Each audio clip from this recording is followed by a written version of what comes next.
दिलदार music present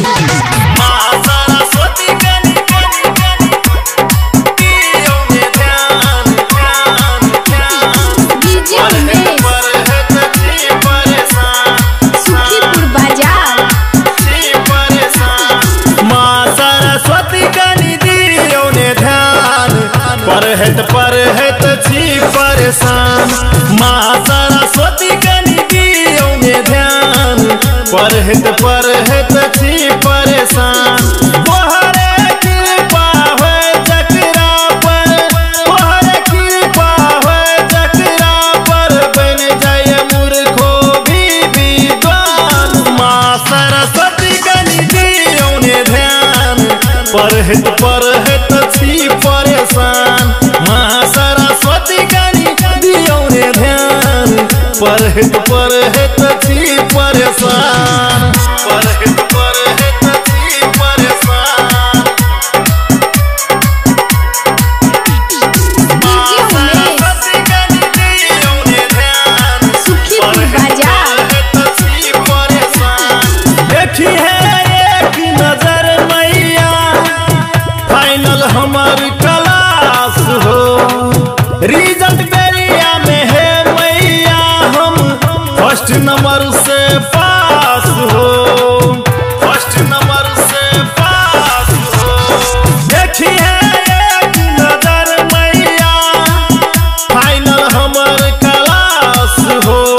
result बेरिया में है मैया, हम फर्स्ट नंबर से पास हो। पूजा करब तोहर मैया, जब तक देह में प्राण रहे। पूजा करब तोहर मैया, जब तक देह में प्राण रहे। तोहरे कृपा से मैया, तोहरे कृपा से मैया, वाल्मीकि लिखलक रामायण। माँ सरस्वती कनी दियो ने ध्यान, परहत छी परेशान। माँ सरस्वती कनी दियो ने ध्यान, परहत छी परेशान। परहत छी परेशान।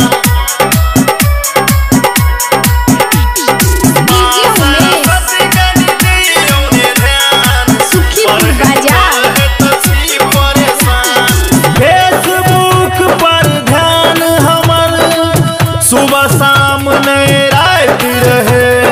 फ्री फायर और पबजी पर माँ हमरा ने कोनो चॉइस रहे।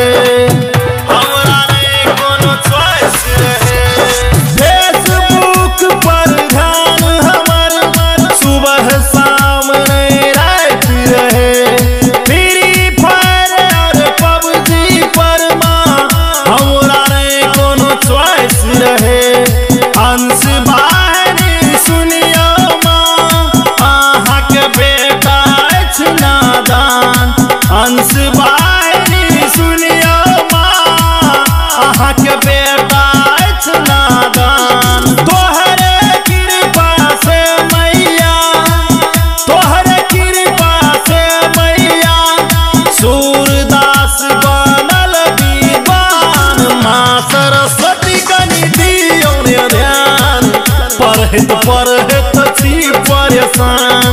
माँ सरस्वती कनी दियो ने ध्यान, परहत छी परेशान। दिलदार रिकॉर्डिंग स्टूडियो जनकपुर 16, संपर्क नंबर 98 178 34 5 83।